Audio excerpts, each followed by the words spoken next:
Hey, we're Saints. Father Chris here. Welcome to our Crucifixional live stream. Glad to have you beautiful people with us on this glorious Friday, which is the end of Chaos Week. We've been talking about this terrible thing that all of us feel in our lives, chaos. And chaos, it comes to us in many faces in all aspects of our lives. And it is the antithesis to what we really most seek and most desire in our lives, and that is to find a sense of peace in our lives. We're not just wanting the absence of war. That is certainly a part of it, but we're wanting to find a centeredness, a correctness, a wholeness inside our minds and our hearts and our whole lives, which ultimately says to us that we are feeling like things are the way God expected and created them to be. Correct and on point. That's the desire I have. And I know that so many other people also are just craving, desperately craving that sense of peace. And as we said, the chaos, which is why we spent all week talking about it, the chaos out there is like preventative for us to arrive at that chaos. The chaos is preventative for us to arrive at that peace, right? It's a blocker. It's just like a monster that's in the way. And somehow we don't know how to overcome and conquer that chaos because, let's be candid, it's everywhere. Right? It's everywhere. We can't escape it. So much so that I think many of us just kind of live in it and don't think any differently about it. And when we get consumed by this chaos all of the time, we start to wonder, like, all right, I'm in the chaos. I want the peace. How do I get out of here? And worse, can I get out of here? Is this just what I'm destined for? Is this my life? Am I always going to be like this? I mean, I don't have what it takes. I don't have the inner strength. I don't have the inner fortitude, the guts, the grittiness, the power to get out of this. And I doubt myself. And if you felt that, believe me, brother, you ain't alone, right? I feel it. We all feel it, right? That self-doubt of, do I have what it takes to overcome and conquer the chaos and find the peace that I so desperately want? There's a story. We've been talking about it this week. It comes to us from the Gospel of Matthew in chapter 14. And there is a story where Jesus has fed 5,000 people with, 5 loaves of bread and 2 fish. And then he sends his disciples in a boat. They go across the boat. They're walking on, Jesus comes to them in the middle of the night walking on the water. I'm sure you know this story. They don't know who it is. There's a total crazy chaotic storm going on around the boat, and they start to freak out, the apostles. And Jesus is like, simmer down, it's me. And Peter says, fine, Lord, if it is you, let me come to you on the water. Let me also walk on the water. You're doing this magical thing. Let me do the magic too. Let me find a way through the chaotic storm. And Jesus says, come on. I mean, that's how he did it, right? He did that. All right, so Peter gets out on the water, and he's walking towards Christ. It's an amazing thing, because he's looking at Jesus. So imagine, we're not reading this literally. We're trying to understand what's going on here, that when Peter's focus was on Christ, Peter, which his name means rock, which is supposed to what? Sink. He's looking at Christ, he's conquering the chaos, and he's walking on water, right? Unbelievable. But then in verse 30, he saw the wind. And it says that he took his eyes off Christ. He saw the wind, meaning the storm, because how do you see wind? He saw the chaos in the world. And he became afraid, and he began to sink. And he cried out, Lord, save me. Right? Remember, he was looking at Jesus, and his life conquered the chaos. Took his eyes off the prize, looked at the chaos in itself, got consumed with it, probably felt that self-doubt with the fear, and down he goes. And then Jesus says to him something which you probably would expect the Lord to say.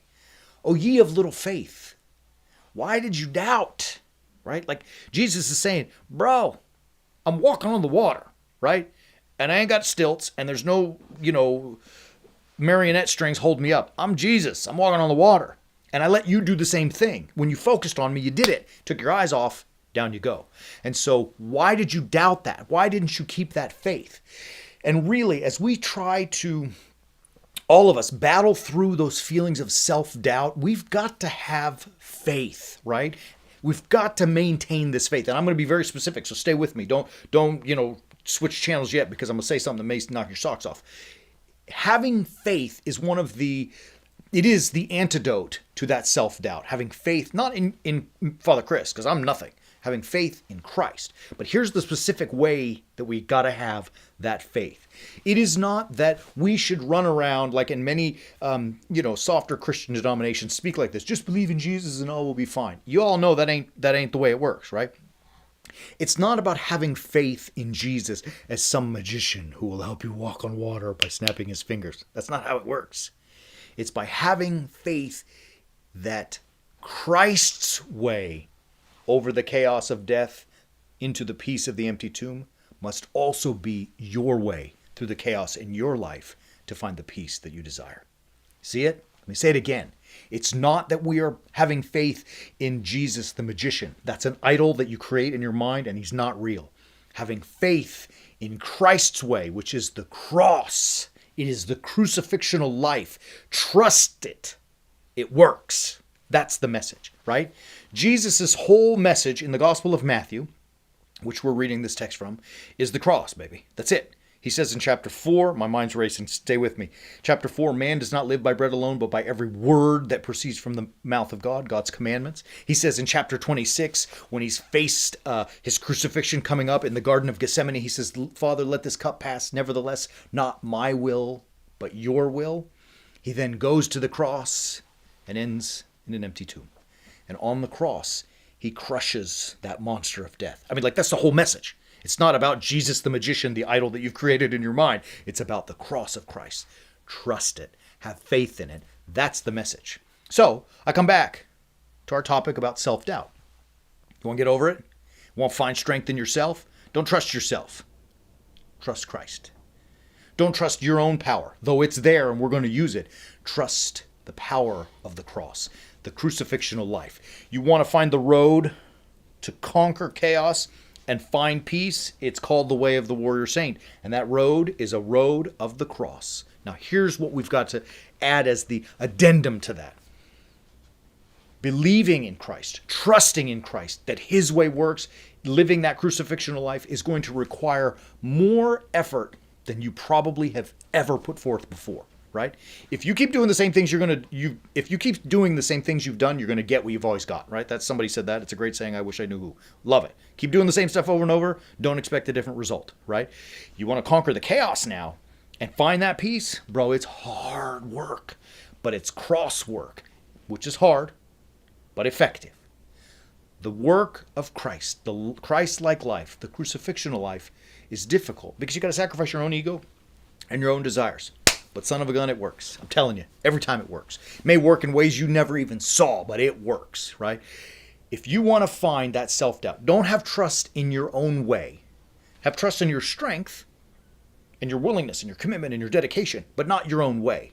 Have trust in Christ's way. And then you put all of your strength and all of your energy and all of your heart and all of your soul and all of your blood and your sweat and your tears into executing that way. And when you do that, you are on the way of the warrior saint. And you are going to find that chaos is crushed under the weight of your power. Really. And you will find yourself on the way towards attaining a semblance of peace in your life, which is what we all want anyways.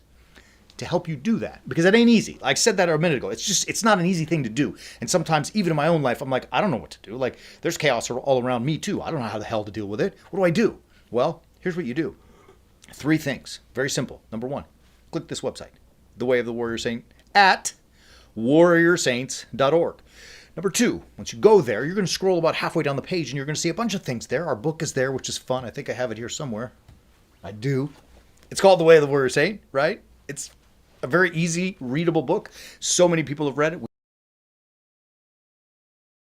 You will also find in the middle of that page, The Way of the Warrior Saint, our online library, our database with teachings that help us become crucifixional men and women, so that self-doubt. 3, subscribe. It's $8. Very easy. Click the button. It says, get it here. It's pretty simple. Once you get it, you watch it. Take what you see, take what you learn, which is all from God himself, all from the gospel of Jesus Christ, and you immediately implement that into your life, right? And so you're going to find, I'm telling you, bro, if you trust me, you got to trust me, trust Jesus more than me, but have a little bit of faith that Christ's way conquers. He showed us already that it conquered the chaos of death and ended the peace in the empty tomb, and he promises to give that same to you if you live the same life. You just got to trust it. We'll be back Sunday morning for Orthros and Divine Liturgy at 9 and 10 a.m. Mountain Time, respectively, and again next week to resume. Love you, beautiful people. Be safe. Have a great weekend, and as always, keep walking on the way of the warrior saint.